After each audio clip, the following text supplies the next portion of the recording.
السلام علیکم ورحمۃ اللہ وبرکاتہ ان الحمد للہ والصلاة والسلام علی رسول اللہ وآلہ وصحبہ ومن والاه۔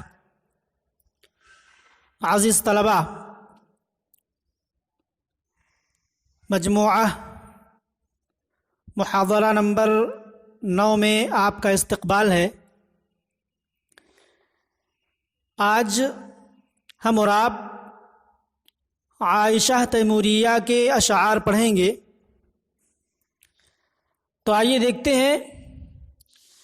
للسیدۃ عائشہ التیموریۃ کریمہ اسماعیل باشا تیمور توفیت بمصر سنۃ 20 و300 وألف من الہجرہ من قصیدۃ لہا فی الفخر۔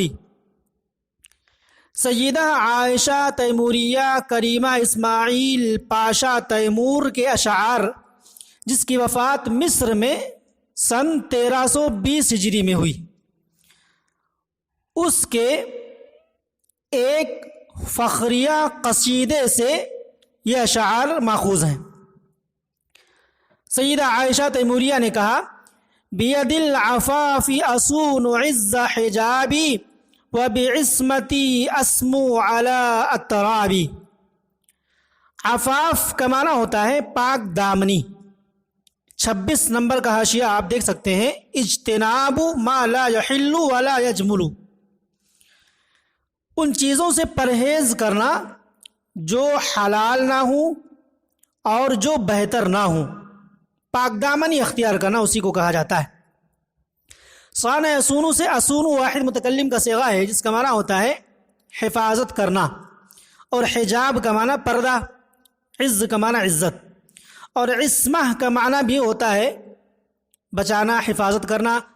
سما یسمو سے اسمو واحد متکلم کا صیغہ ہے، جس کا معنی ہوتا ہے بلند ہونا، اور التراب یہ تربن کی جمع ہے، جس کا معنی ہوتا ہے ہم عمر سہیلیاں، جیسا کہ قرآن مجید میں بھی آیا ہوا ہے وَكَوَاعِبَ أَتْرَابًا۔ آئیے ترجمہ دیکھتے ہیں۔ سیدہ عائشہ نے کہا: بِيَدِ الْعَفَافِ أَصُونُ عِزَّ حِجَابِي وَبِعِصْمَتِي أَسْمُو عَلَىٰ التَّرَابِ۔ کہا پاک دامنی کے ذریعہ میں اپنے پردے کی عزت کی حفاظت کرتی ہوں، اور پاک دامنی ہی کے ذریعہ میں اپنی ہم عمر سہیلیوں پر فائق ہوتی ہوں، بلند ہوتی ہوں۔ آئیے اعراب دیکھتے ہیں۔ بحرف جر ید مضاف، العفاف مضاف الیہ، مضاف اور مضاف الیہ مل کر کے مجرور ہوا بحرف جر کا، اور جار مجرور مل کر کے متعلق ہوا اصونو فعل کا جو بعد میں آ رہا ہے۔ اصونو فعل انا کی ضمیر فاعل جو عائشہ تیموریہ کی طرف لوٹ رہی ہے، اور عز حجابی، عز مضاف، حجاب مضاف الیہ مضاف یا مضاف الیہ۔ حجاب مضاف اپنے مضاف الیہ سے مل کر کے مضاف الیہ ہوا عز مضاف کا، اور عز مضاف اپنے مضاف الیہ سے مل کر کے اصونو کا مفعول بھی، اصونو فعل اپنے فاعل اور مفعول بھی سے مل کر، اور پہلے جو متعلق موجود ہے اس سے مل کر کے جملہ فعلیہ خبریہ ہو گیا۔ وبعصمتی واو حرف عطف، با حرف جر، عصمہ مضاف یا مضاف الیہ، مضاف اور مضاف الیہ مل کر کے مجرور ہوا با حرف جر کا، اور جار مجرور مل کر کے بعد میں آنے والے فعل کا متعلق اسمو کا۔ اسمو فعل انا کی ضمیر پوشیدہ فاعل، اور اعلی حرف جر، اطراب مضاف یا مضاف الیہ، مضاف مضاف الیہ مل کر کے مجرور اعلی حرف جر کا، اور جار مجرور مل کر کے اسمو کا متعلق ہوا، بلکہ متعلق ثانی بھی کہہ سکتے ہیں۔ اسمو فعل اپنے فاعل اور دونوں متعلقات سے مل کر کے جملہ فعلیہ خبریہ ہو۔ شاعرہ نے کہا کہ پاک دامنی کے ساتھ، پاک دامنی کے ذریعہ میں اپنے پردے کی عزت و آبرو کی حفاظت کرتی ہوں، اور پاک دامنی ہی کے ذریعہ میں اپنی ہم عمر سہیلیوں پر فائق اور بلند ہوتی ہوں، فوقیت حاصل کرتی ہوں۔ اس کے بعد کہا وبفکرۃ وقادۃ وکریحۃ نقادۃ قد کملت آدابی. کہا فکرہ، فکرہ کا معنی ہوتا ہے سوچ، اور وقادہ کا معنی ہوتا ہے روشن، جیسا کہ 1 نمبر کے حاشیے میں آپ دیکھ سکتے ہیں مستنیرۃ ماضیۃ. فکرۃ وقادۃ کو ایک ساتھ ملا کر کے اگر ہم دیکھیں تو معنی ہوگا روشن خیالی، روشن خیالی. اور قریحہ کا معنی ہوتا ہے فطرت، طبیعت، جمع قرائح. اور نقادہ کا معنی ہوتا ہے تنقید پسند، نقد کرنے والی، باب ضربہ سے اسم مبالغہ کا صیغہ ہے.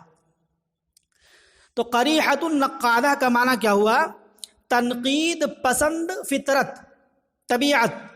اور کملا یکملو تکمیل کا معنی ہوتا ہے مکمل کرنا. اور آداب، ادب ان کی جمع ہے جس کا معنی ادب. کہا وَبِفِكْرَةٍ وَقَادَةٍ وَكَرِيحَةٍ نَقَادَةٍ قَدْ كَمَّلْتُ آدابی.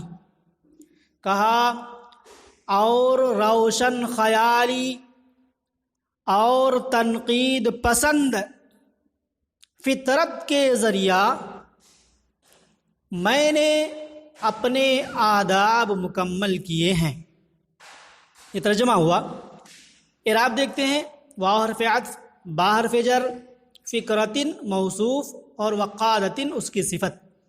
موصوف صفت مل کر کے مجرور ہوا با حرف جر کا، اور پھر یہ معطوف علیہ واو حرف عطف، قریحہ موصوف، نقادہ صفت.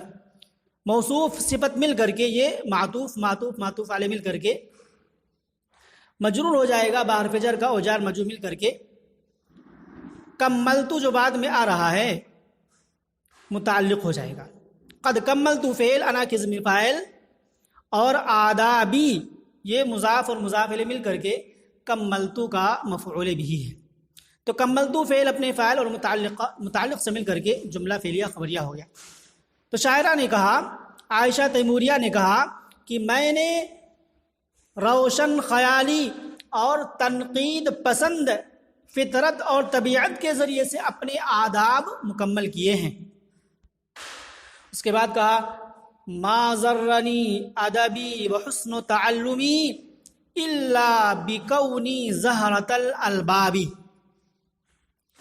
ذرہ ضرو کا معنی ہوتا ہے نقصان پہنچانا، اور حسن تعلم بہترین تعلیم، پختہ تعلیم. اور زہرہ کا معنی ہوتا ہے پھول، جمع ازہار. اور الباب لب کی جمع ہے جس کا معنی ہوتا ہے عقل، لیکن مراد یہاں عقل والی عورتیں، عقل مند عورتیں ہیں. کیا کہا؟ ما ضرنی ادبی وحسن تعلمی الا بکونی زہرۃ الالباب.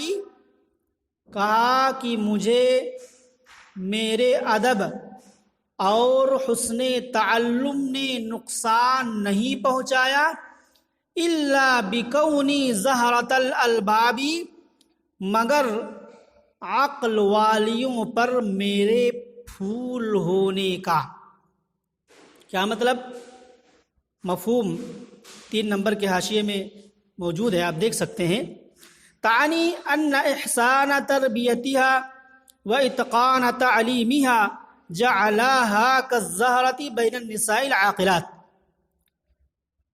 عائشہ تیموریہ یہ کہنا چاہتی ہے کہ میری بہترین تربیت اور میری مضبوط تعلیم دونوں نے مجھے عقل مند ہوشیار عورتوں کے درمیان پھول کی حیثیت سے کر دیا ہے. میری حسن تربیت اور تعلیم کی مضبوطی نے عقل مند عورتوں کے درمیان مجھے فائق اور نمایاں کر دیا ہے. تو تعلیم یہ بلندی کا اور امتیاز حاصل کرنے کا بہت ہی اہم اور بہترین ذریعہ ہے.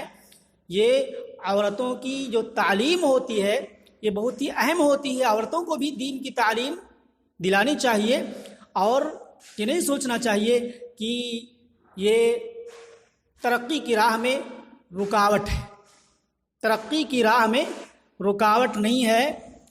پردے میں رہ کر کے اور شریعت کی پاسداری کرتے ہوئے دین کی تعلیمات کو سیکھنا یہ ایک عورت کے لیے بہت ہی مفید ہے، اور اسے فوقیت حاصل کرنے کا ایک بہت ہی بہترین اور اہم ذریعہ ہے۔